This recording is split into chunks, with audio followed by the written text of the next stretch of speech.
Hi everybody. Oh, I thought I would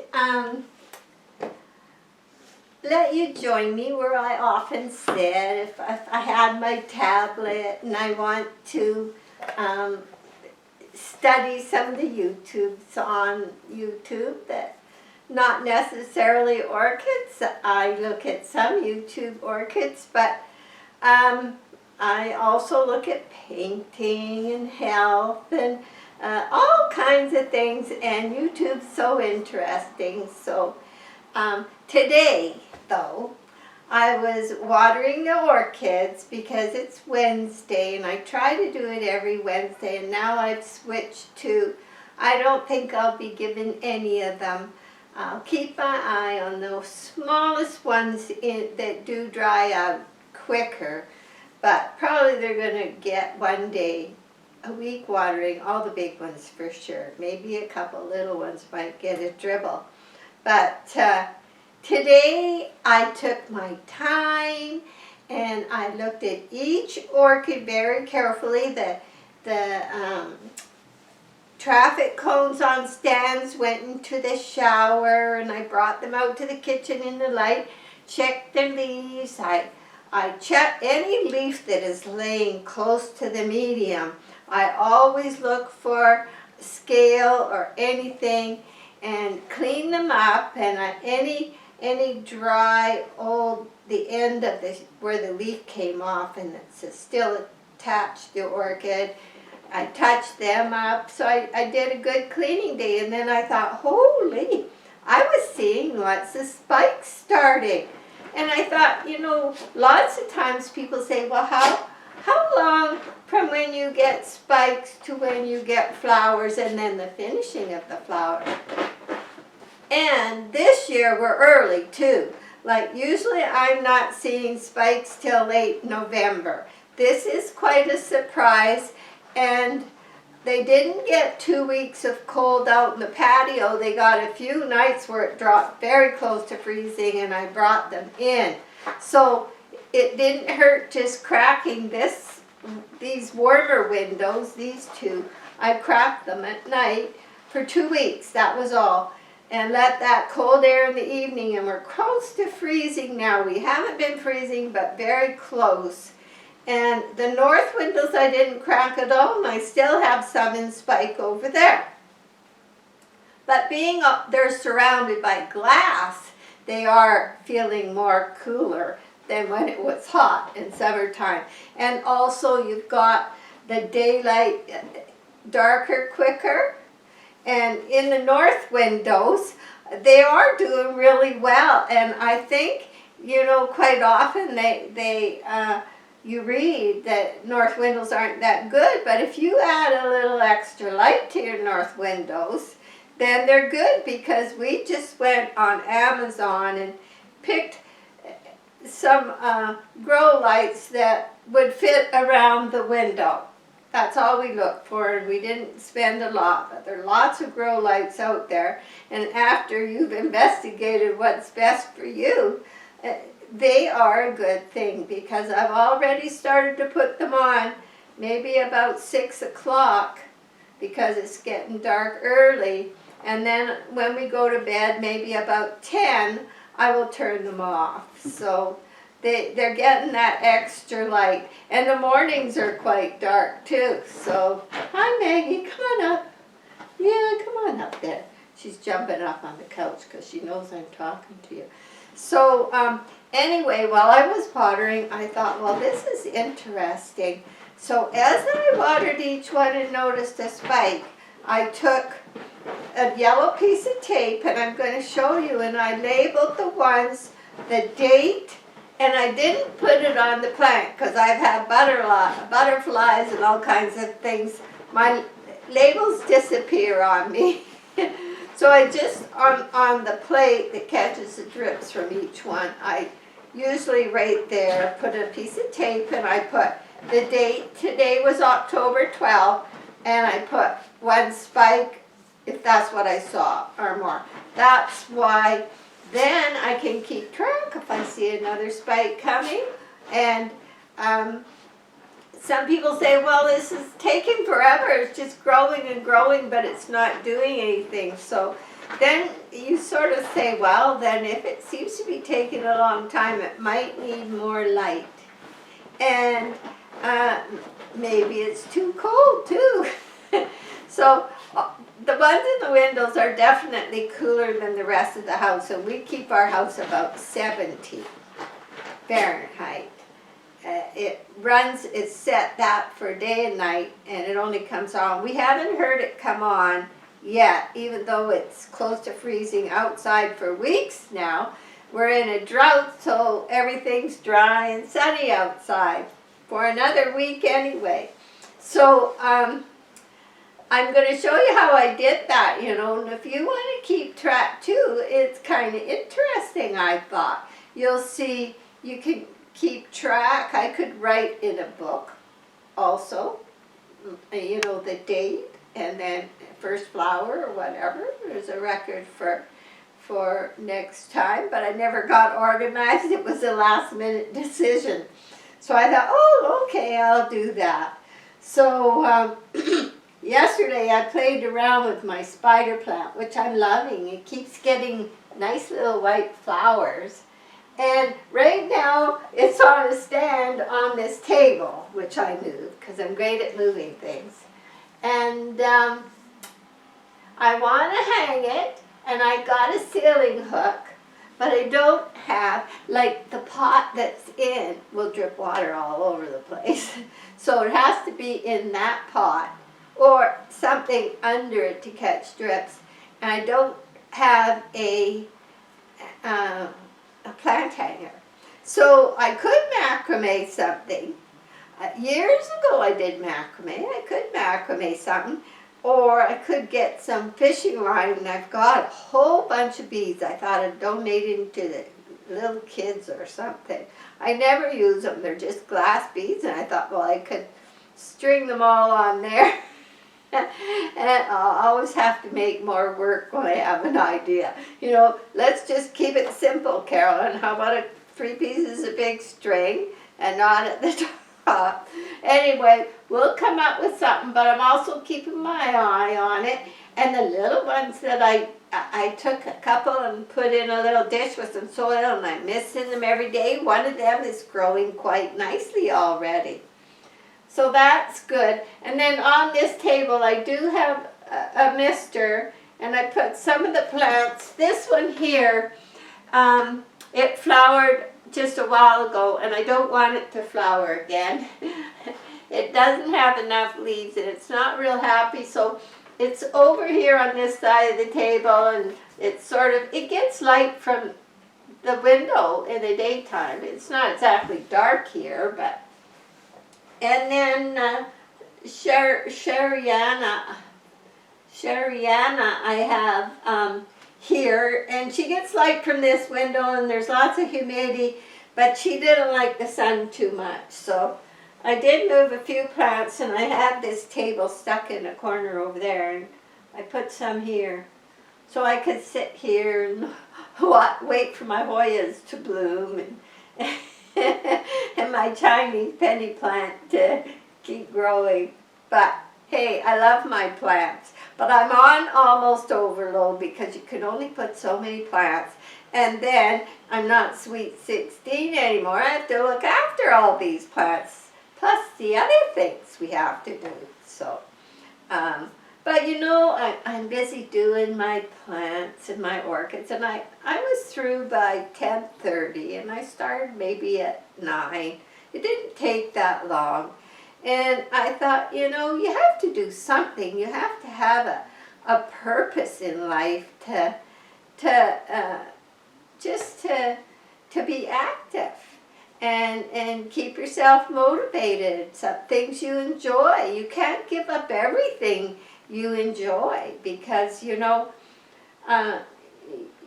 we could sell everything and move into a tiny little place, but we would be giving up a lot, because we're both like our yard. We like our outdoors. We have hobbies.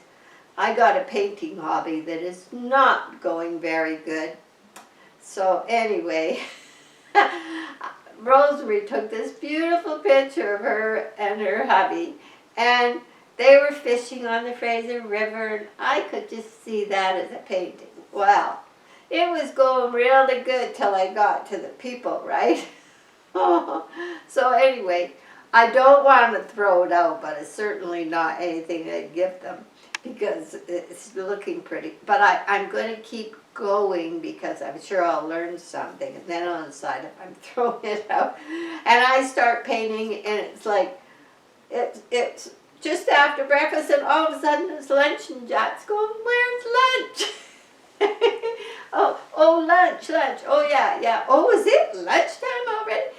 The day I love painting, but sometimes I'm trying some new things, and sometimes you just, I don't know, this one is not going good.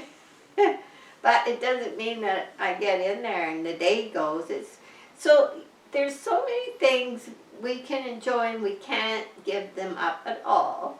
And we can't just give up easily either. And some things, yes, I know we got to say, okay, this is too much for me. When it's too much, then you know it's too much, and you have to figure out what ones are really important, what ones aren't. But you have to have joy. You have to have joy. So that's what's happened in this corner, because you see, when I water, I usually pull this chair out. I'm going to show you. So when I'm watering, I just pull this chair out. I do what I have to do, and then I go back. And so it's easy. And Elfinia has been blooming for so long. She's totally amazing. I like to see her get a leaf, but anyway, I'm just going to I'm going to just take this off. I want to show you in this window a little closer what I've done. Okay. And of course, this is what Maggie was doing. She's such a good girl. She's going night-night. So yeah, it's still got the thing, and it isn't hanging yet. So that, and then I can have the use of the whole table, and it'll be hanging a little higher. And then watering, I'm thinking about that too. So there's a lot of thinking going on. So there's nothing in spike here, but this one here, this one did spike and for quite a while, not long ago. So what I have done is, you'll see a little piece of tape right there. There's a spike coming on this one. Okay, where is it? Well, I don't know, it's there somewhere. And there's a spike coming on this one. They're small, but they are coming.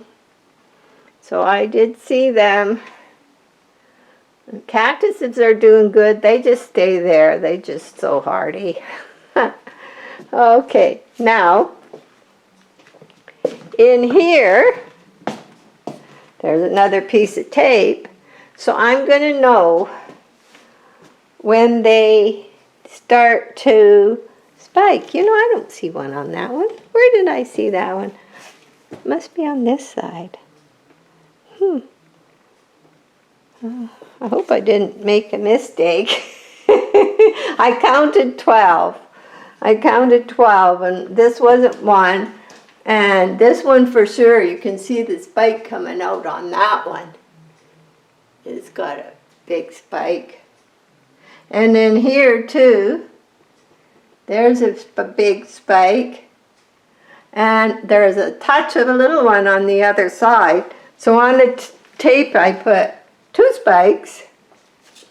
And one of these flowers on the dendrobium, it got all weak and fell off. Yeah. There's a name. I actually got it still there. Dendrobium Spring Smile. And here's another spike in here. So I did count 11. And so I did put here, and there's 2 spikes in here. There's one there. You can see where these have flowered so many times. Old flowers, and there's a little spike headed that way. And of course this plant is so happy, and look at the roots. It's still getting, they're both getting leaves, but they're both also getting spikes. Because I did see them, yeah, there's one in there. It's tiny, but it is in there. Of course, this is a new one, and it was in flower in the fall. This is its new leaves coming. But this one went from moss to bark, and my label didn't stay very good September. So I got that in September this year. And then I changed it moss to bark and watered it twice as much as I normally do the others. But look at the roots it's giving out. It's very happy in there. And the leaves are happy. It never took any shock at all. So that was pretty good. And the other ones did have spikes, but some of them were very tiny. So here's another one I've marked. So we're going to see how long they take. You know, it's good to know. It's good to know. This one's in spike. Oh, it's just a tiny little one. So I did see them, and if they're facing the right way. And this one too, this one is also in spike. It's quite amazing. And Georgia Pearl, she got watered. Her roots are looking really good. She seems to be doing very well. And over here, we got this one spiking, but look at the roots. Got that one spiking. And down here, no, but good growth. A special Sogo Vivian. She's the peloric one. She's just growing. Yeah. So far, so good. And this is the one the little bamboo plant that the grocery store had given up for dead, and they pretty well gave it to me so cheap. And I always go back in there and take out any that aren't good. Like this one, I will go back in and pull that out of there. And I just make sure they're all good and put them all back together again. So I see that needs done. So as you can still see, very dry. Very dry, very dry. We don't water, we don't waste water on our lawns, so we don't bother watering. And this is the plant that was outside in the front in the stand I'd painted and put out in the spring. And I thought, oh, it's so nice. I thought I didn't want to chop it all off. The others I chopped off, but I thought I'd just enjoy it in here for a while. And then here we go in here. I watered all this in this little water. It's so good because I can just go through. And when it starts to get so high, I just take my gravy baster and stick it in the hole and suck up some water. And that's it. That's it. So this little slipper orchid is doing good. The fern is certainly doing good. And Horella reticula has improved a lot. So I haven't seen any new growth on my dendrobium. It came mounted, wassily. I mean, it's doing okay, but I can't say I've noticed any new growth. I think that some of the roots, you can see the real green ones, they're newer. But, and this Fel Anna Larati Socrati there, between the two, she got 1, 2, 3 new leaves, but they're all too tiny. They must start to come in bigger. but they're doing good. I'm impressed with the growth and the health of everything in there. And it's really no work. Just we're enjoying it, the both of us. And sometimes I just leave it open, especially he's had water, so it's good. So I thought I'd just pop in and give you guys a visit and let you know how things are. And now I'm going to wash my floors. Bye for now.